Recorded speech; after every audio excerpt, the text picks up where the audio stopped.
Hello everyone. Madhya Pradesh high court ने अगस्त में एक इम्पोर्टेंट जजमेंट में कहा कि एक एडल्ट वुमेन अगर वो चाहे अपनी मर्ज़ी से तो वो एक मैरिड मैन के साथ लिव इन रिलेशनशिप में रह सकती है। उन्होंने कहा कि इस देश में ऐसा कोई कानून नहीं है जो एक मैरिड मैन को और एक एडल्ट वुमेन, वो मैरिड हो या अनमैरिड हो, इससे कोई फ़र्क नहीं पड़ता, जो उन्हें साथ रहने से रोकता हो। तो ऐसी live in relationship legally valid हैं। ऐसा कोई लॉ नहीं है जो इनको बार करता हो। और कोई भी ऐसी मतलब कोई कस्टम, कोई मॉरल ग्राउंड उनको साथ रहने से नहीं रोक सकता।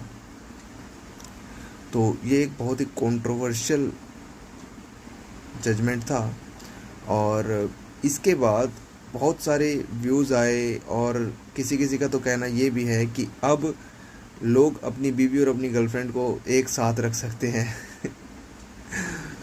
हालांकि ऐसा पॉसिबल नहीं और अब तक ऐसा हुआ भी नहीं है, बट ये जजमेंट एक कंट्रोवर्शियल जजमेंट है। अब देखते हैं कि honourable supreme court of India इस पर क्या कहती है।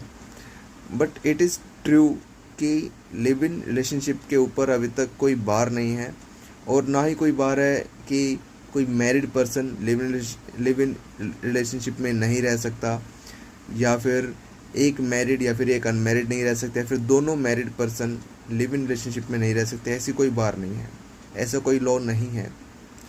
अब देखना यह है कि कोई इस व्यू में सुप्रीम कोर्ट ऑफ इंडिया में अगर अपील गई है तो इस पर क्या जजमेंट आता है और आपका इस बारे में क्या कहना है, ये भी बहुत मायने रखता है, क्योंकि ये कंट्रोवर्शियल टॉपिक है और इस पर आम लोगों की राय बहुत ज़रूरी है।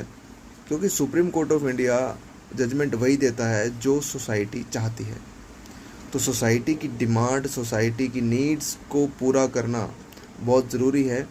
विद इन द टाइम अगर लॉ में कोई अमेंडमेंट या फिर कोई चेंज हो जाए तो दी बेस्ट होता है, सबसे अच्छी बात होती है।